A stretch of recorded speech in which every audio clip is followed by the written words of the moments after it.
नमस्कार, जय माता दी। मैं हूँ आपके अपनी लाइफ डिज़ाइनर जीतू आचार्य। तुला राशि की बात करते हैं, लिब्रा की बात करते हैं और जून के महीने की बात करते हैं। जून का महीना तुला राशि वालों के लिए कैसा रहने वाला है, कौन सी ऐसी गुड न्यूज़ है जो आपको जून के महीने में मिल सकती है और कैसे अपनी एनर्जी अपनी पॉजिटिव बनाए रखना है जून के महीने में। सूर्य के से लेकर के ग्रहों के प्रभाव जो हैं, हम राहु और केतु तक हम सारे प्रभाव के बारे में बताते हैं। अब जब राहु और केतु की बात आती है तो कहते हैं ये तो शैडो प्लेनेट है, इनका तो कोई अस्तित्व ही नहीं है। अब समुद्र मंथन जब हुआ था तो थोड़ा सा इन्होंने भी जो अमृत पान था कर लिया था ना, तो ग्रहों में इनको स्थान मिला गया है। हाँ, ये है शैडो प्लेनेट, लेकिन अगर हम अस्तित्व की बात करते हैं तो इम्पैक्ट देखते हैं इनका कि इम्पैक्ट किन चीज़ों का ज़्यादा होता है। राहु केतु का भी इम्पैक्ट होता है हमारे जीवन के अंदर और बहुत गहरा इम्पैक्ट होता है।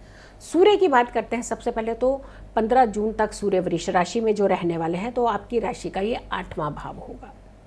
अब 8वें भाव में सूर्य दिक्कत करता है, परेशानी देता है। अब ऐसा नहीं है कि 100% पूरी परेशानी देता है, लेकिन हाँ, थोड़ी सी परेशानी ये करता है।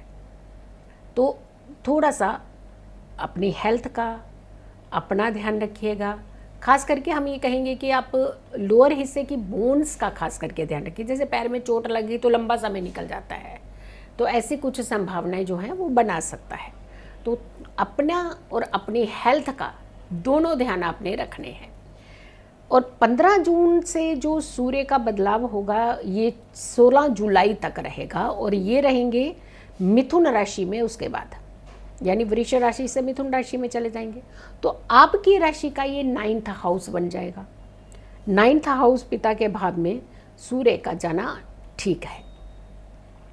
आप पिता हैं तो डिसीजन अच्छे लेंगे, पुत्र हैं तो विवाद होंगे आप पिता के साथ, तो ध्यान रखिएगा।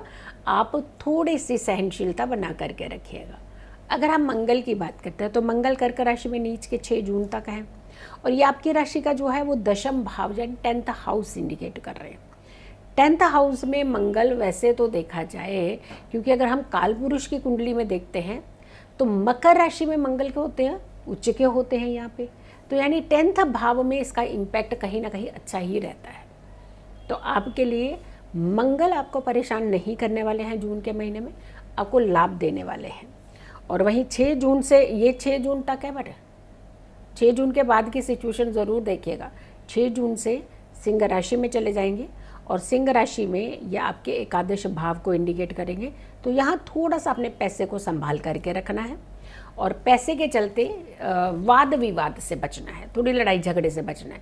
कई बार होता है ना कि कुछ लोगों को आपका पैसा बड़ा दिख जाता है, यार इसके पास तो बहुत ज़्यादा पैसा है, चलिए मांग के देखते हैं। तो आप शो ऑफ तो नहीं करिएगा। वैसे ज़्यादातर ये लोग जो है करते हैं कि हाँ जी हमारे पास ये है, बड़ी गाड़ी है, बड़ा मोबाइल है, क्योंकि इनको शौक होते हैं ऐसे। तो जून के महीने में अगर थोड़ा सा धैर्य रखेंगे, क्योंकि बड़ी गाड़ी बड़ा मोबाइल दे करके पैसे मांगने आ जाएगा, कोई आपसे उधार मांगेगा और उधार ले जाएगा, फिर आप मांगेंगे तो फिर लड़ाई हो जाएगी। तो कोशिश करिएगा इस समय अगर के ना दे उधार किसी को तो बेटर होगा। बुध की बात करते हैं, 6 जून से 22 जून तक बुध जो है वो मिथुन राशि में है, लेकिन आपकी राशि का ये 9वां भाव होगा, 9th हाउस। 9th हाउस में बुध जो है आपको फ़ायदा देते हैं, देंगे, बहुत अच्छा फ़ायदा मिलने वाला है। कुछ अच्छे और धन के सोर्सेज जो हैं वो बनने वाले हैं। और कहते नहीं इनकी तो किस्मत में पैसा ही है। एक जनरली कहते हैं ना, बार अरे इनकी किस्मत में बहुत पैसा पता नहीं कहाँ से चला आता है, तो आपकी किस्मत में भी पैसा है, जून के महीने में कहीं से चल करके आएगा। हाँ, चीज़ें संभालनी आ तो रही हैं, चीज़ें संभालनी है। संभालनी कैसे है? उपायों के द्वारा। जो उपाय हम बताते हैं उनसे आप अपनी चीज़ों को बैलेंस कर सकते हैं। लेकिन वीडियो को ज़रूर शेयर कीजिएगा, क्योंकि आप तक हम वीडियो पहुंचाते हैं, आपने आगे भी बहुत सारे लोगों तक ये वीडियो पहुंचानी है। बहुत सारे लोगों को इन वीडियो को ज़रूर शेयर कीजिएगा। अब हम गुरु की बात करते हैं, जुपिटर की बात करते हैं। अब जुपिटर जो है वो आपकी राशि से 9वें भाव में बैठेंगे, अतिचारी होकर के बैठेंगे, तो भाग्य तो खुलेगा। लेकिन कई बार क्या होता है कि भाग्य ने दरवाज़ा बार बार खटकाया कि ये लीजिए आपको ये चीज़ मिले, तो हम कहें हमारे पास तो बहुत कुछ है, आप छोड़िए ना, आगे जा कर के देखेंगे। तो भाग्य दरवाज़ा खुद खटखटा रहा है, आप अपनी सारी अपॉर्चुनिटीज़ हैं वो लेते रहिएगा जून के महीने में, कि कहीं ऐसा ना हो कि जुलाई के महीने में कोई अपॉर्चुनिटी ही ना मिले। चलिए वो तो जुलाई के महीने का राशिफल होगा, आगे जा कर के बताएंगे, लेकिन जून के महीने में तो मिल रहा है सब कुछ है। तो आप, और साथ में खास करके नवम भाव को वो स्ट्रॉन्ग कर रहा है, नेगेटिव नहीं कर रहा है। बट हाँ, थोड़ा सा अतिचारी होने से क्या होता है, कई बार हम डिसीजन मेकर ढंग से नहीं बन पाते हैं, जल्दबाजी के डिसीजन हो जाते हैं। तो जल्दबाजी के डिसीजन नहीं, ज़रा सोच समझ के डिसीजन लीजिएगा। शुक्र की बात करते हैं तो 31 मई से जो शुक्र का प्रवेश मेष राशि में है, ये उच्च की राशि मीन की छोड़ी इन्होंने, और उसके बाद आपके सप्तम भाव को इंडिकेट कर रहे हैं। तो शुक्र का सप्तम भाव में जाना अच्छा है। बड़े अच्छे अगर के घनिष्ठ संबंध होते हैं आपके, अगर पहले से कहीं लड़ाई झगड़े पति पत्नी में चल रहे थे तो यहाँ आके पैचअप हो जाता है इनका बहुत अच्छे से। और शादी वालों के लिए, जिनकी कुंडली में शादी के भाव के स्वामी शुक्र हैं, आपको बड़ा फायदा मिलने वाला है। आप देखिएगा, बहुत अच्छा लाभ मिलेगा आपको। शादी के बड़ी जल्दी योग बनेंगे। जो बहुत समय से रुके हुए थे ना, शादी के योग नहीं बन रहे, पसंद नहीं आ रहे, चाहे जीवन साथी अच्छा नहीं मिल पा रहा, तो शादी के योग इसीलिए नहीं बन रहे, तो ये प्रॉब्लम जो है वो सॉल्व होगी। तो शादी के योग भी बनेंगे, पति पत्नी में भी प्यार होगा। अब शनि की बात करते हैं तो शनि आपकी राशि से छठे भाव में, तो छठे भाव में शनि दिक्कत नहीं करेंगे आपको। इनफैक्ट आपको बहुत सारी चीज़ों में सुधार ही करने वाले हैं, आपको फ़ायदा ही देने वाले हैं। अगर हम राहु की बात करते हैं तो राहु आपकी राशि से पंचम भाव में रहेंगे, और राहु 18 महीने यही रहेंगे। तो पंचम भाव का राहु खूब घुमाएगा आपको। कहाँ? दोस्तों के पीछे, दोस्ती के पीछे, उन पर पैसा उड़ाना और अपनी मेन चीज़ को पीछे छोड़ देना। मे भी आपकी हायर एजुकेशन इस समय करनी चाहिए, वो नहीं कर रहे हैं। लव अफेयर में बड़ी दिक्कत आने वाली है इनकी, बहुत ज़्यादा डिस्प्यूट होंगे आपके। आप इतना ज़्यादा इसकी तरफ इंडिकेट हो जाएंगे, आप अपने काम, अपने मिशन को ही भूल जाएंगे। तो ध्यान रखिएगा, आपके साथ बहुत दिक्कत होने वाली है।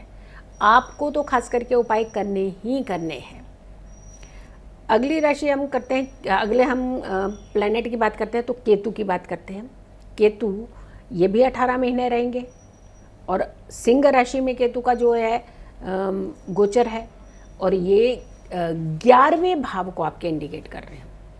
अब 11वां भाव क्या है? आपका धन है। कभी आया तो कभी नहीं आया, कभी गया, ऐसे भी होती है सिचुएशन कई बार। लेकिन आपको अपने धन को संभाल करके रखना है। किसी की नज़र है आपके धन के ऊपर, तो ये नज़र है तो क्या करोगे? आप बचाओगे ना, अपने आप को संभालोगे। आपको भी उपाय की बहुत ज़रूरत है। ध्यान रखिएगा, आप लोग उपाय ज़रूर कीजिएगा ताकि आपके अंदर बहुत सारी चीज़ों को संभालने का सामर्थ्य आ सके। क्योंकि उपाय हमेशा सपोर्ट कहाँ करते हैं कि हम अपनी सिचुएशंस को संभालें, हम अपनी चीज़ों को संभालें, हमें कोई नुकसान ना हो। एक तो आपने जून के महीने में राहु का उपाय ज़रूर करना है। हो सके तो एक रांगा की गोली बनती है और उसका आर पार एक छेद करके, जैसे लॉकेट होता है ना, तो वो डाल सकते हैं आप गले में, और इसे आप सफ़ेद धागे में डाल सकते हैं। ये उपाय अच्छा है, आपके लिए बहुत अच्छा फ़ायदा भी देगा।